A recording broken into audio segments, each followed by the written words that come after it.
The Northman was everything I wanted the Green Knight to be. Thank you, A24. Thank you.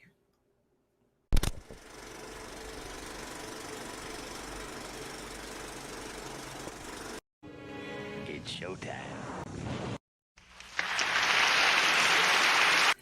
What's up, everybody? It's your girl Nita, your favorite diva, and I am back.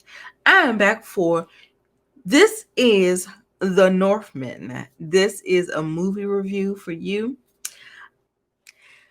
The movie is written and directed by Robert Eggers. You may know him from The Witch and The Lighthouse. Those are his two movies that are out and they are critically acclaimed. However, I have not seen either one. So I have nothing to compare to. I just know the talk. The movie is starring Alexander Skarsgård from True Blood, Big Little Lies, Nicole Kidman from Bombshell, Big Little Lies, and Aquaman, Ethan Hawke from Training Day, Anya Taylor-Joy from The Witch and the Queen's Gambit, and The Last Night in Soho. Check that out. I have a review right there for you. Willem Dafoe from Spider-Man, Kels Bang, who is fantastic, and I don't know if he has any other cinematography. I didn't see anything else in his resume, but he was fan fucking tastic. Elliot Rose, who was the child actor who played Alexander Skarsgård character, which was his first role, and he was phenomenal as well, among many, many, many others. The movie is 2 hours and 17 minutes. It is an action, adventure, and drama, and the synopsis reads: from the visionary director Robert Eggers comes The Northman, an action-filled epic that follows a young Viking prince on his quest to avenge his father's murder.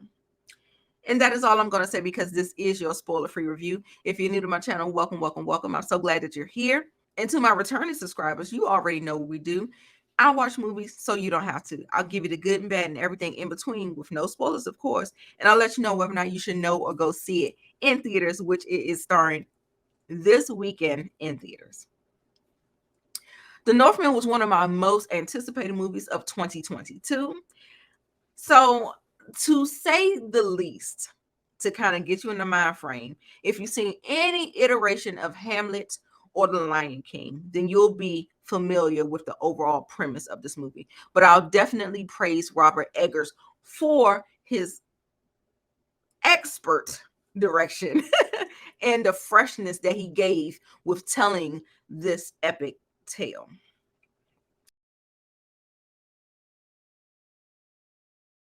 So let's get to the good, shall we?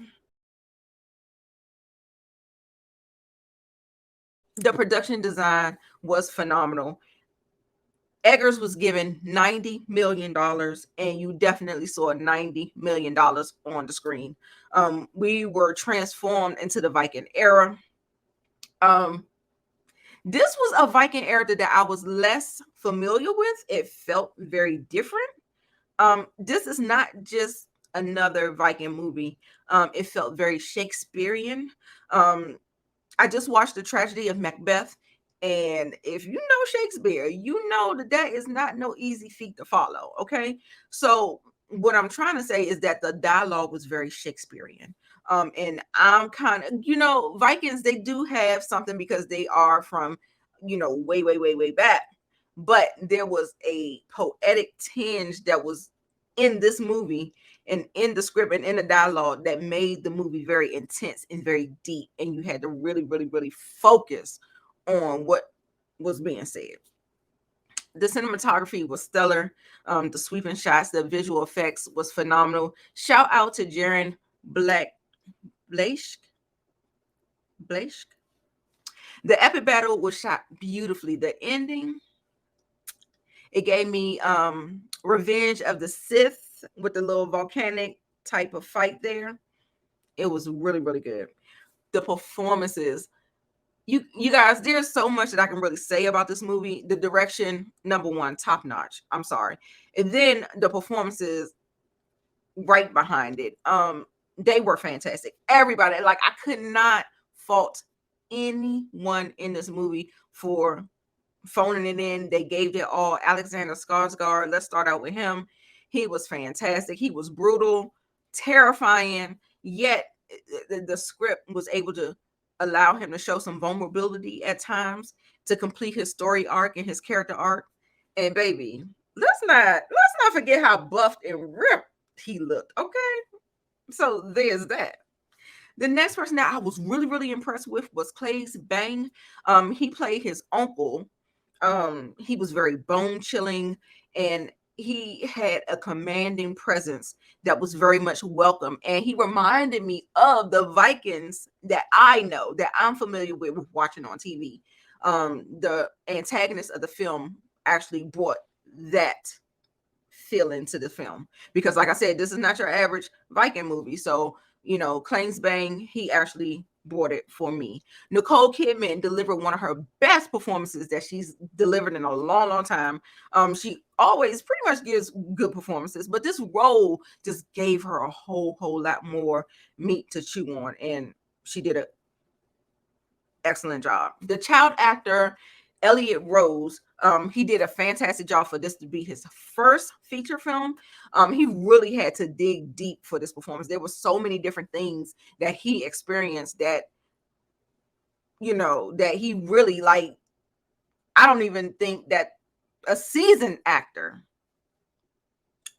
child actor could do, and he did it with no problems.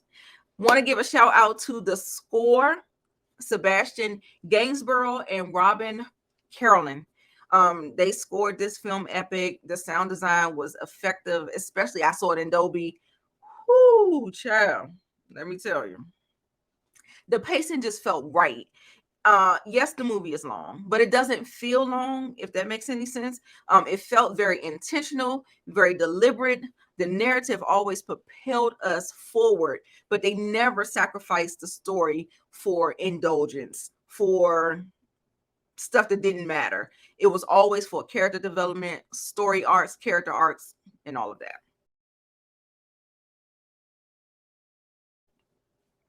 I know I was gushing, and I don't have much bad to say about it. Like I said, I don't think it's going to be for everybody. It's not for your average moviegoer. You really, to appreciate this, you probably would have to think of movies on a different scale than what your average moviegoer looks at. But there are a couple of cons that I saw. Like I said, there's a sector. This movie is not going to appeal to everybody. So there's a sector of that. It's very dense. As far as the dialogue and the mythology, like I said, Shakespeare, and we already know what Shakespeare is given. The one thing that kind of really got me in the storytelling is that they told the story in chapters, and each chapter, not each, but when you get towards the end, you kind of fell into this thing where you felt like there were a couple of different endings. So I was like, oh, okay, we wind it down, but no, we had another chapter. Whoa, we wind it down, but no, there was another chapter. So it caused some pacing issues where people may say it's too long, but like I said, it was always like action filled. It was just a different issue because you felt like the movie was kind of concluding and you had several different endings. So there's that. So before I give you my overall thoughts on the Northman, make sure you follow me on my social media. It's right there.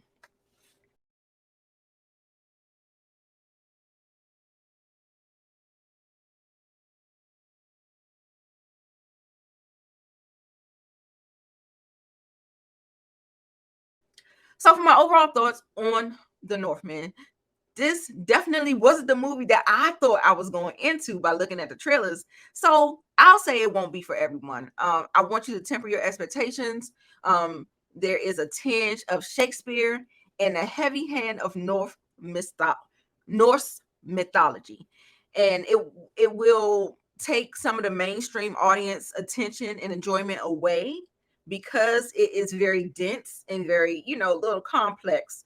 But it was very well directed, performed, and a very well executed work of art. It was epic in scope, breathtaking visuals, and electrifying score. The performances from everyone from Skarsgård to Kidman to Bang to Hawk. This is one for the books. I give the Northman 4.5 out of 5 stars, and I definitely say go see it in theaters. If you like Viking movies and shows, I think, and if you like the trailer, but the trailer is kind of a little misleading. just a little. But I say check it out. If you don't see it in the theaters, make sure you watch it when it becomes on digital, streaming, whatever, and watch it on the biggest screen that you can, because there is a lot to it. So for my Diva recommendations, I have Gladiator, I have The Tragedy of Macbeth, and I have 300. So that includes my review of The Northman. If you saw The Northman, make sure you get down in the comments and you let me know what you thought about it. Was it your average Vikings movie? I don't think so. It did not give me any of that. But you make sure you let me know down in the comments below. If you like what you see here, make sure you like, comment, and subscribe to the channel. I'm Nita, your favorite diva, and make sure you come back.